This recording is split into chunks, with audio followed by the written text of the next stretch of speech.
saya Misbah Kritin Siregar dengan NIM 241751006. Saya dari Fakultas Vokasi dan dari Program Studi Perbankan dan Keuangan. Di sini saya akan menjelaskan mengenai internal growth dan external growth. Yang pertama, saya akan menjelaskan mengenai internal growth. Internal growth adalah tingkat laju pertumbuhan suatu bisnis tanpa melibatkan pembiayaan dari pihak luar. Internal growth juga adalah operasi sebuah perusahaan yang terus mendanai perusahaan dan mengembangkan perusahaan tanpa menerbitkan ekuitas atau utang baru. Contohnya, sebuah perusahaan hotel yang memberikan pelatihan kepada para stafnya untuk melatih bagaimana cara melayani para tamu dengan benar, sehingga melalui pelayanan ini, tingkat pelayanan ini, nilai dari hotel tersebut bisa semakin tinggi. Dan yang kedua adalah external growth. External growth adalah tingkat laju pertumbuhan suatu bisnis atau perusahaan dengan adanya pembiayaan dari pihak luar. Misalnya, melalui akuisisi, merger, dan penggabungan dua perusahaan. Contohnya, dua perusahaan makanan bekerja sama untuk memproduksi satu produk baru guna meningkatkan kekuatan pasar. Dan dua perusahaan ini juga bekerja sama dalam proses pembiayaan dan penelitiannya. Dan di sini saya akan menjelaskan mengenai perbedaan dari internal growth dan external growth.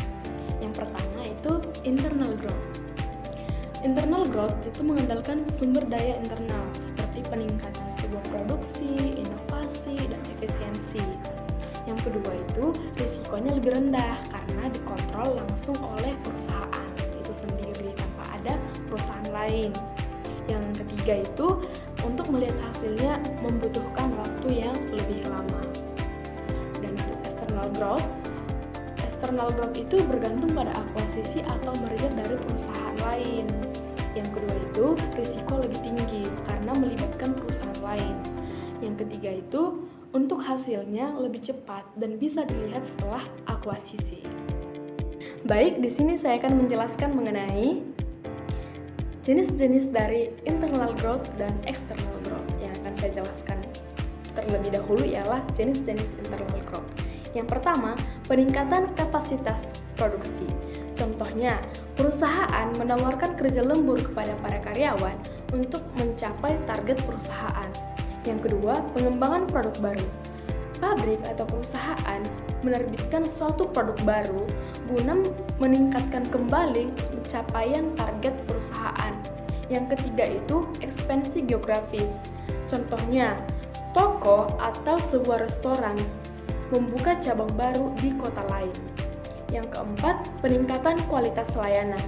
Contoh, bank meningkatkan layanan kepada para nasabah melalui karyawan mengikuti pelatihan yang diadakan oleh bank. Yang kelima itu digitalisasi proses. Contoh, bank menerapkan sistem m-banking untuk meningkatkan layanan perbankan.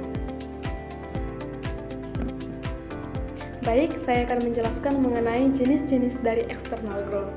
Yang pertama itu merger dan akuisisi. Contohnya, Rabobank diakuisisi oleh Bank BCA. Yang kedua, aliansi strategis. Contohnya, Indofood dan PepsiCo. Indofood bertanggung jawab dalam mendistribusikan PepsiCo di Indonesia tanpa harus mendirikan pabrik tersendirinya. Sementara itu, Indofood dapat memperluas portofolio produknya dan memanfaatkan jaringan distribusi global PepsiCo. Yang ketiga itu joint venture. Contoh, PT Nestle Indofood Cita Rasa Indonesia atau NICI. Perusahaan patungan antara PT Nestle dan PT Indofood CBP Sukses Makmur Tbk yang tujuannya untuk memproduksi bumbu penyedap makanan. Yang keempat itu franchising.